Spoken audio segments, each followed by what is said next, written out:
حسین شہید کربلا رضی اللہ تعالی عنہ بیت الخلا تشریف لے گئے. وہاں دیکھا روٹی کا ایک ٹکڑا پڑا ہے. اسے اٹھایا اور اپنے غلام کے حوالے کیا. جب میں باہر نکلوں تو اس کو دھو دینا، صاف کر دینا، میں اس کو کھا لوں گا. جب باہر تشریف لے آئے تو دیکھا تو وہ روٹی کا ٹکڑا اس نے صاف کیا، دھویا، خود کھا لیا. تو آپ نے پوچھا تو اس نے یہی کچھ بتایا. فرمائے جا تجھے خدا کی راہ میں آزاد کیا. ایک شخص نے اس غلام کے آزاد کرنے کی وجہ پوچھی.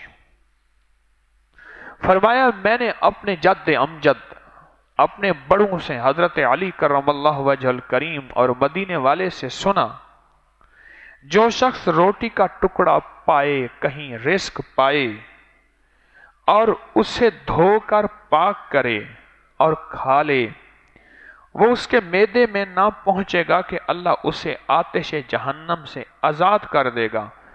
میرا رب تو اسے جہنم کی آگ سے آزاد کرے اور میں اسے غلامی سے آزاد نہ کروں.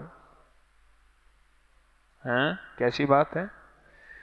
کیا ان ہستیوں کا مزاج تھا؟ شرافت اور سخاوت تھی. میرا رب تو اسے آتش جہنم سے آزاد کرے اور میں اسے غلامی سے آزاد نہ کروں.